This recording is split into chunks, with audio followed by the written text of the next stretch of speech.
Hi everyone, welcome to my channel. Paul here. So today I'm going to be sharing with you how is it that I moved into the CRM and MarTech space, and then how is it that I actually became an associate director at the global tech consulting company. Okay, with that said, and today I'm going to be sharing then my career progression. What is it that you can actually expect in terms of career progression looking into going into this space? And please be mindful that CRM and marketing technology and sales technology is one of the most in-demand areas across the globe. If you're looking into actually jump into this and specifically into the tech and business, I would say don't think twice. Okay. Outside of that, I'll be sharing then my advice also with regards to what is it that you should be paying attention and how is it that you can actually go faster than myself. Then I'll be sharing also some life-changing events and the impact that had, let's say, on myself. And I think that for this specific topic, it makes a lot of sense for you to actually to be aware of that as well. And then education, what is it that you should be looking in terms of study as well. And then last but not least, money. Okay, so money. So how much should we actually expect to earn? Okay, what should be your pay range essentially? Okay, with that said, don't go anywhere.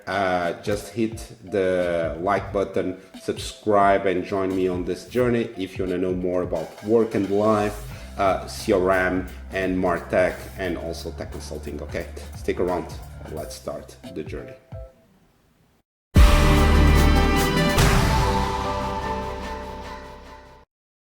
Okay, let's go into this. So to start from my career path, my progression, and then a few advices in between. So I'll try to make it as concrete as possible so that this can actually be helpful for you. Okay, with that said, let's start on my background. So essentially on my career path, let's put it like that. So my background is essentially on CRM, marketing technology and sales technology, but also tech consulting. Okay, so prior of actually going into this side of the ocean, I used to work on marketing, okay, for roughly 10 years or so, and then I started to mix it up also with sales, so actually closing a lot on the business side, and then I started to touch a bit on a sub area between brackets of marketing, but that intersects also with other parts of technology, computer science, etc. But essentially I started to actually touch a lot on Access, SQL,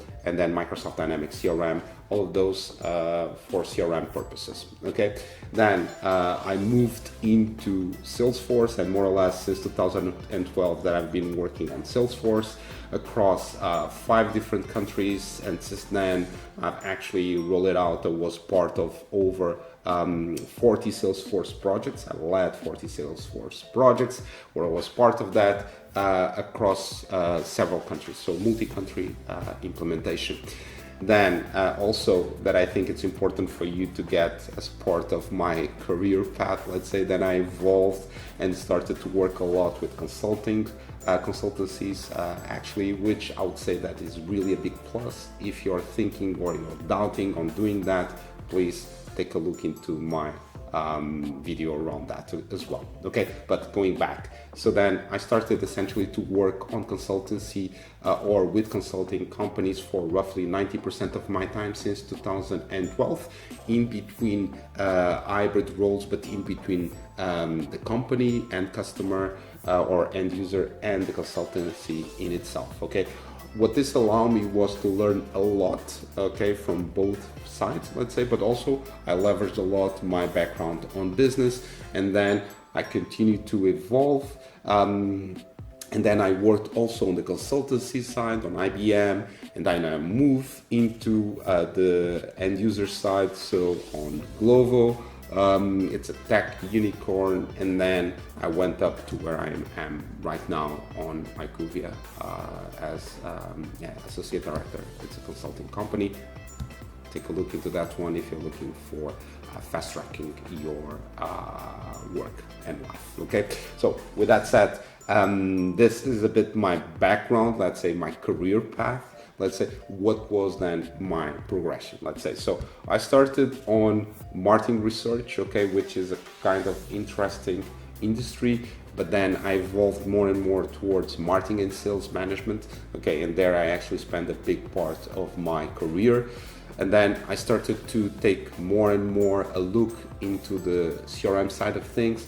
And then I was a bit of an accidental admin, let's put it like that, okay? And then I started my journey on Salesforce, and specifically CRM more in depth as a Salesforce admin. And then I moved more towards a kind of a consultant, let's say, position. Then I moved more towards the data part, okay? And then I moved more into a manager position, and then from there into a head of position, and now I am at an associate director position. Okay, with all of that said, what is it that I actually learned in between? And that will be my advice. Okay, so my advice is do not spread across a lot of things as I've done. So that will be my first advice.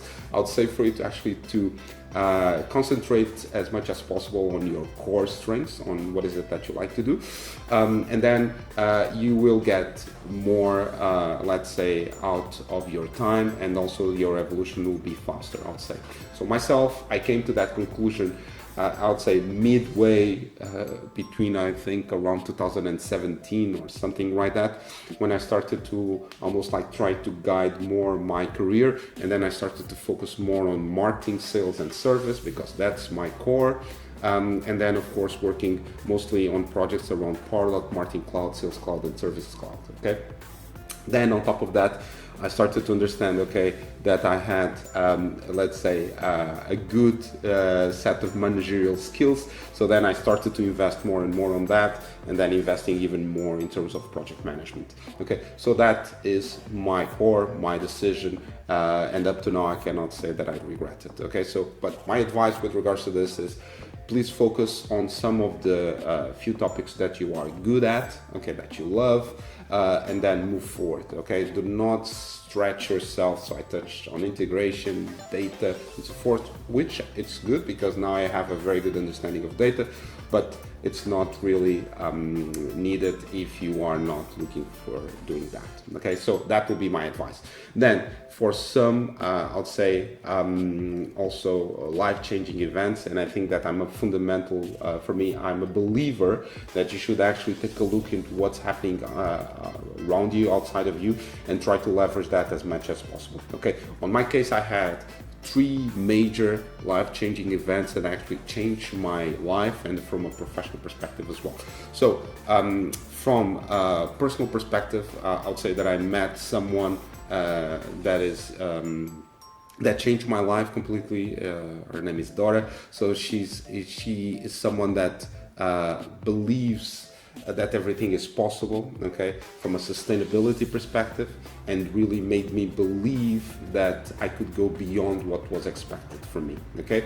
And why I'm saying this, because she started to work with sustainability roughly 10 or plus years ago, okay, when no one actually believed, and on sustainability, everyone believed that we had like a kind of planet B, which we don't. And then she started to mix that up with architecture and also sustainability. So that was a life-changing event, because and now she's my partner, but she's the one that actually made me believe that you should go out there and just reach out forever what you believe and you have passion on. Then the second point that I would say that was a life-changing event, or a second person, was actually Che, Lung Che, if you are there, man. I could not thank you more.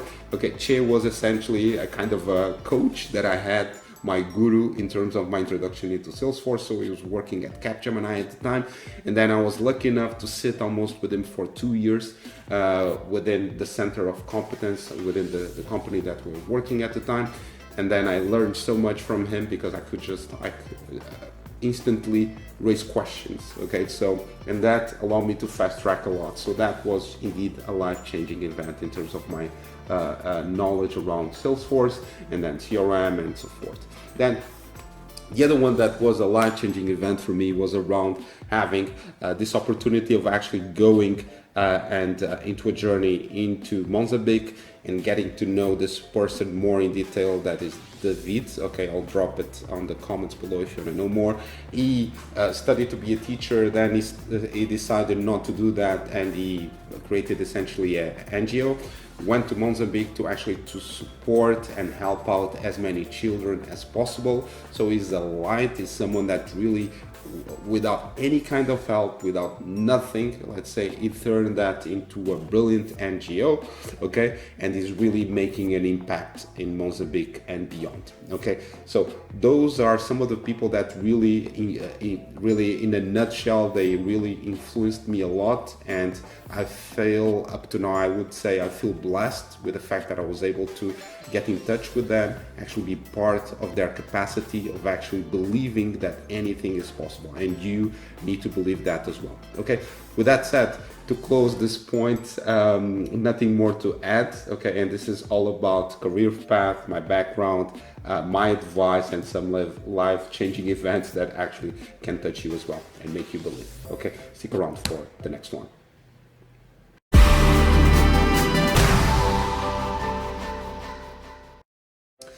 Okay, starting with this one. So this one is essential for myself to share with you that any road is possible in terms of education and study.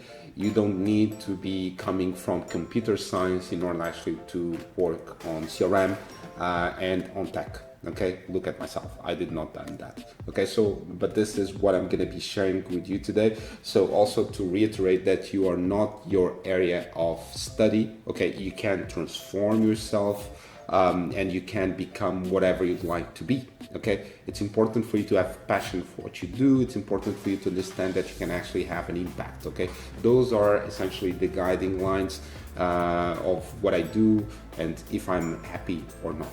Okay, with that said, so I'm going to be sharing then what was that I studied, what was my, let's say, my advice also with regards to this, which of the things you should be looking at, and then why CRM and marketing technology and sales technology. Okay, with that said, so looking at my education. So essentially I studied marketing, and then on the back of that I took marketing research, that is essentially postgrad, with regards to marketing, but focus mostly on data and how to analyze things. Okay, and then I took 3 CRM courses. Okay, so Salesforce admin, then marketing cloud, but also service cloud. Okay, more or less any of those 3 courses roughly you're going to be paying around 3,900 4,000 euros each. Okay, which is a bit on the expensive side, but nevertheless, so that you have a reference point of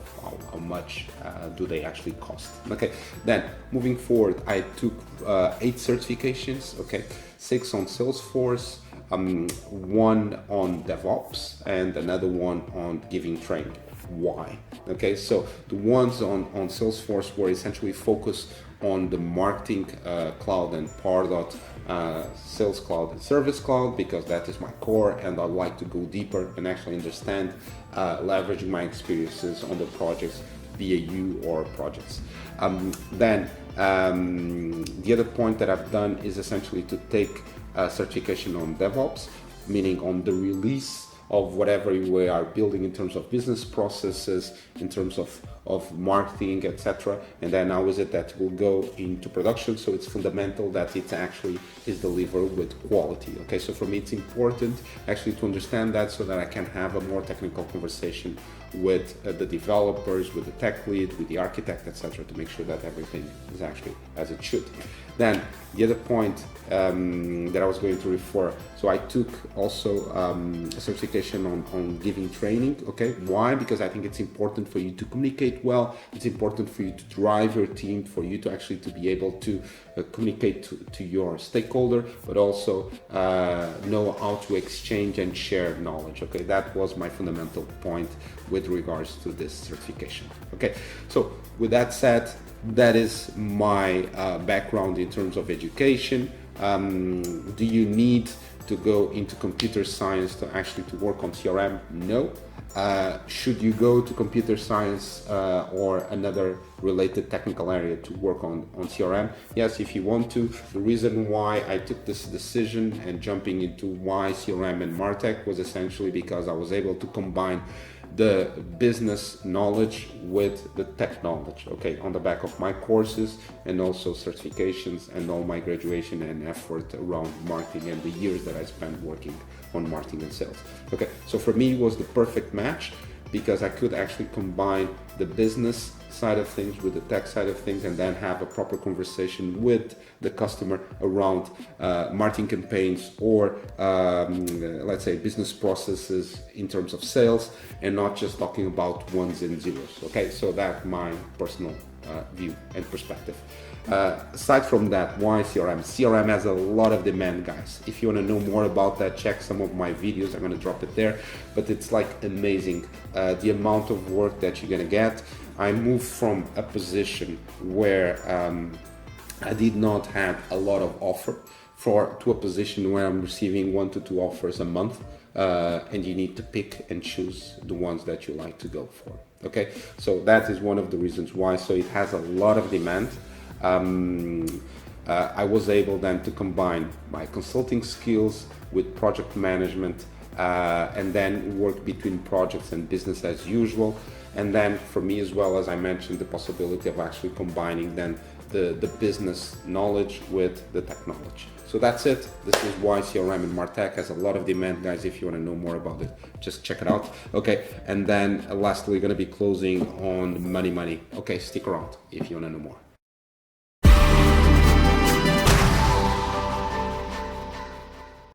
Okay, to close, let's talk about money. So how much can you actually expect to earn while working on CRM? Okay, to start from, this is going to be focused on specifically on Salesforce, but then there is another point that I need to underline. Okay, does not matter which country you're going to be working on or at, you're going to be earning more than the average. That's a given. Anyone that works on CRM actually earns more than the average of that given country. Okay, so that is already a plus. Okay, moving forward, so I'm going to be covering very high level a few of the roles that are actually within the CRM scope, but then if you want to go a bit more into the detail, okay, I've done a series of videos. So how much can you actually earn in Belgium, in the Netherlands, in the UK, in Portugal, and also in Spain. Okay, all of those countries that I used to live, where I'm actually living at, and in connection to the wage as a whole, but also focus on the CRM. Okay, so if you want to know more about that, just check those videos. I'm going to drop them below or above. You're going to find them anyway on this video. Okay, nevertheless, let's move forward. So you have then the Salesforce admin. Okay, so how much can you actually expect to get as a Salesforce admin? So you should be expecting to get between the 20 and the 40K. Okay, and this of course it will depend a bit on the country that you are at. Okay, but nevertheless, check those videos to get more detail. Okay, then developers. So as a developer, you can expect to get between the 25 up to the 60K, I would say. And then if you're gonna go more into the architect, let's say area, you need to split this into 2 parts. Okay, solution architects and then technical architects. A solution architect should be between the 70K or 60K even up to the 120K. Okay, if you are a technical architect, you can expect to be between the 70 up to the 140. On each of those cases, can you actually get less than that or more than that? Yes. Okay, so this is more of a range, but you can actually get examples of people that are below or even higher. And why is it that you have this range? This applies to all of the cases. It will depend on your level of knowledge, experience, and how technical are you or how business focused are you. Okay, so that's a given. Then moving forward, if you are a consultant or a business analyst, okay, how much can you actually expect to get? So roughly speaking, you should be expecting to get between the 25 to the 70K. Okay, once more, if you are more of a technical consultant with more experience, you can actually get up to that point, because consultants are a bit like seen as a kind of a mini architect, let's say, but more focused on the business side. Okay, so it's well paid if you're going to go up to a certain level. Then moving forward, the project manager. So project manager can be roughly between the 40K up to the 80K. Okay, it will depend as well on a series of factors, but that should be more or less where you should be aiming towards. Okay, the average is more around the 60K, but nevertheless we can actually find people around the 80K. Okay, moving forward, if you are a tester, so this is one of the, I'd say one of the worst paid functions there, but nevertheless an important one. So testers normally are more a kind of a junior developer. Okay, so they are roughly between the 20, 25 up to the 35, 40 sometimes if you're gonna get at a more senior level as a tester. Okay, but then to close, looking at associate directors and directors. So associate director, you're going to be like 80K, and then you're going to move into the world of the 6 digits, okay, as a minimum, and then you're going to go into the director zone, so between the 95, 98K is a minimum, and then everything else into the 6-digit world. Okay, with that said, I'm wrapping this up. Hopefully it was interesting for you. It was for me. Please drop it, any questions, comments, concerns, whatever you may have, on the comments below. I will reply as I do always. Please do subscribe, do give a thumbs up to this video, and join me on this journey. And that's it, my friends. Take care. Okay, cheers. Bye bye. Take care. Bye. Peace.